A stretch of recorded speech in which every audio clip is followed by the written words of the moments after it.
Students, तो आज मैंने एक ज्योमेट्री प्रॉब्लम को लिया है। यहाँ पर हमारे पास एक ट्राइंगल है जहाँ पर हमारे पास ये वाला एंगल 10 डिग्री है और ये वाला एंगल भी हमारे पास 10 डिग्री है और ये वाला एंगल हमारे पास 20 डिग्री है एंड ये वाला एंगल हमारे पास 10 डिग्री है एंड यहाँ पर हमें x की वैल्यू को फाइंड आउट करना है। तो देखिए इस वाली प्रॉब्लम को हम किस प्रकार से सॉल्व करेंगे। ये वर्टेक्स हो जाएगा हमारा a एंड ये वर्टेक्स हो जाएगा हमारा b एंड ये वर्टेक्स हो जाएगा हमारा c और ये वाला वर्टेक्स हो जाएगा हमारा D।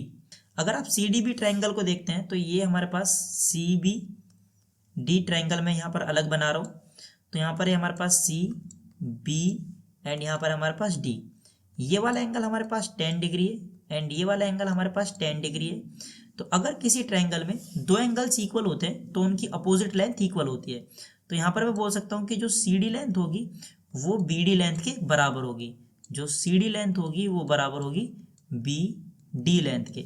तो ये वाली लेंथ इसके बराबर है। ये वाला एंगल 10 डिग्री है एंड ये वाला एंगल 10 डिग्री है एंड वी नो दैट कि ट्रायंगल के अंदर के एंगल का सम, जो इंटीरियर एंगल्स का सम होता है वो 180 डिग्री होता है। तो हमारे ये वाला जो एंगल हो जाएगा, ये वाला एंगल हमारा 160 डिग्री हो जाएगा। मैं यहाँ पर कंस्ट्रक्शन का यूज करूंगा। मैं BD लेंथ के बराबर एक लाइन ड्रॉ करूंगा यहाँ पर BD लेंथ के बराबर और इसको मैं यहाँ पर आगे एक्सटेंड कर दूंगा। तो यहाँ पर मुझे ये लाइन इतनी ही ड्रॉ करनी है जो कि BD के बराबर हो। यहाँ पर मैं बोलूँगा कि जो BD लेंथ है वो बराबर है, यहाँ पर मैं मान लेता हूँ कोई पॉइंट E। तो BD लेंथ बराबर है DE लेंथ के और मैंने AB लेंथ को आगे बढ़ाया जो कि DE लेंथ को E पर मिलेगी। तो यहाँ पर अगर मैं इस ट्राइंगल को ध्यान से देखता हूँ, ट्राइंगल EDB, अगर मैं EDB ट्राइंगल को देखता हूँ तो ये इस ट्राइंगल को अगर मैं यहाँ पर ड्रॉ करता हूँ, देखिए तो यहाँ पर हमारे पास D, यहाँ पर हमारे पास B एंड यहाँ पर हमारे पास E और मैंने BD को DE के बराबर बोला है क्योंकि मैंने DE इतनी ही ड्रॉ की है जो कि BD के बराबर है। तो ये वाली लेंथ इस लेंथ के बराबर है। तो अगर किसी ट्राइंगल में दो लेंथ बराबर होती है तो उनके अपोजिट एंगल बराबर होते हैं। तो यहाँ पर ये वाला जो एंगल है, ये वाला एंगल 20 गिवन है, तो ये वाला भी एंगल कितने डिग्री का होगा, 20 डिग्री का। एंड अगर ये वाला एंगल 20 डिग्री का है, ये वाला एंगल 20 डिग्री का है, ट्रायंगल के अंदर के एंगल का सम जो होता है वो 180 होता है। तो ये वाला जो एंगल होगा ये कितने डिग्री का होगा, ये होगा 140 डिग्री का। तो यहाँ पर हमारे पास ये वाला जो एंगल है, ये वाला कंप्लीट एंगल, ये तो आ जाएगा हमारे पास 140 डिग्री एंड ये वाला जो एंगल है, ये वाला एंगल आएगा हमारे पास 20 डिग्री एंड जो BD लेंथ है वो DE लेंथ के क्या है, इक्वल है। यहाँ पर हमारे पास ये पूरा का पूरा ये कंप्लीट एंगल होगा और यहाँ पर ये वाला एंगल हमारे पास 140 डिग्री है, ये वाला एंगल हमारे पास 160 डिग्री है।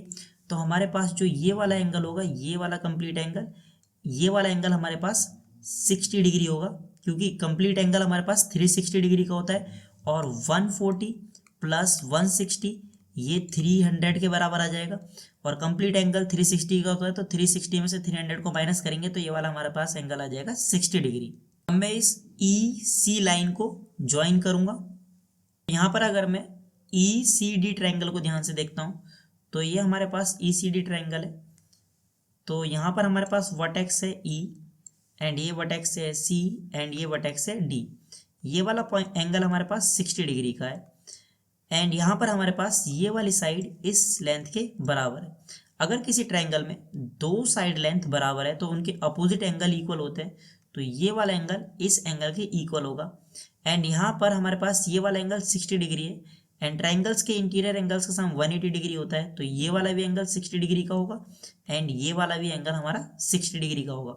तो यहाँ पर हमारे पास ये एंगल भी 60 डिग्री का आ जाएगा एंड हमारे पास ये जो ये वाला एंगल है ये भी कितने डिग्री का होगा, 60 डिग्री का होगा एंड यहाँ पर हमारे पास ये तीनों एंगल 60 डिग्री और 60 डिग्री के। तो ये वाली साइड भी हमारी इक्वल हो जाएगी क्योंकि ये हमारे पास इक्विलेटरल ट्रायंगल हो जाएगा। तो ये वाली साइड लेंथ भी इन साइड लेंथ के इक्वल आ जाएगी। हमारे पास ये वाला एंगल 10 डिग्री है एंड यहाँ पर हमारे पास ये वाला एंगल 60 डिग्री है। तो हमारे पास जो ये वाला एंगल होगा, ये वाला एंगल हमारे पास 50 डिग्री का होगा। यहाँ पर अगर मैं ECA ट्रायंगल को देखता हूँ ध्यान से तो यहाँ पर हमारे पास ये वाला पॉइंट E है एंड ये वाला पॉइंट ए है एंड ये वाला पॉइंट हमारे पास सी है। ये वाला एंगल हमारे पास 50 डिग्री है एंड ये वाला एंगल हमारे पास 80 डिग्री है। तो हमें पता है कि ट्राइंगल के इंटीरियर एंगल्स का सम कितना होता है, 180 डिग्री होता है। तो ये हमारे पास 80 है एंड ये हमारे पास 50 है, तो ये वाला एंगल कितने डिग्री का होगा, 50 डिग्री का। एंड ट्राइंगल्स में अगर दो एंगल्स इक्वल है तो उनकी अपोजिट साइड लेंथ इक्वल होती है। तो यहाँ पर सी ई लेंथ इक्वल होगी ई ए लेंथ की, जो ई ए लेंथ है वो सी ई लेंथ की क्या होगी, इक्वल होगी। तो ये वाली साइड लेंथ इस साइड लेंथ की इक्वल आएगी एंड ये वाला एंगल हमारे पास कितने डिग्री का आएगा, यहाँ पर 50 डिग्री का। अब ई ए डी ट्रायंगल को देखिए, ये हमारे पास ई ए डी ट्रायंगल में अलग ड्रॉ कर रहा हूँ। यहाँ पर हमारे पास ई एंड यहाँ पर हमारे पास ए एंड यहाँ पर हमारे पास डी। ये वाली साइड लेंथ इस साइड लेंथ के बराबर है एंड ये वाला एंगल हमारे पास 20 डिग्री का है। क्लियर? तो अगर ये वाली साइड लेंथ इस साइड लेंथ के बराबर है, यदि किसी ट्रायंगल में दो साइड लेंथ इक्वल होती है तो उनके अपोजिट एंगल इक्वल होते हैं। तो ये वाला एंगल इस एंगल के बराबर होगा। तो ये वाला एंगल अगर 20 डिग्री है और ट्रायंगल के इंटीरियर एंगल्स का सम 180 डिग्री होता है, तो ये वाला एंगल हमारे पास 80 डिग्री का होगा एंड ये वाला भी एंगल हमारे पास 80 डिग्री का होगा। और यहाँ पर हमारे पास ये जो कंप्लीट एंगल है, अगर ये कंप्लीट एंगल 80 डिग्री का है एंड ये वाला एंगल हमारे पास 50 डिग्री का है, तो हमारे पास जो ये एक्स वाला एंगल होगा ये हमारे पास 30 डिग्री का होगा। तो यहाँ पर हमारे पास जो एक्स की वैल्यू आ जाएगी वो कितनी आ जाएगी, 30 डिग्री। स्टूडेंट्स, अगर आपको वीडियो पसंद आया तो यार चैनल को सब्सक्राइब कर देना एंड वीडियो को कर देना लाइक। तो मिलता है अगली नई वीडियो में एक और नए क्वेश्चन के साथ। तब तक के लिए अपना ख्याल रखें। Bye bye.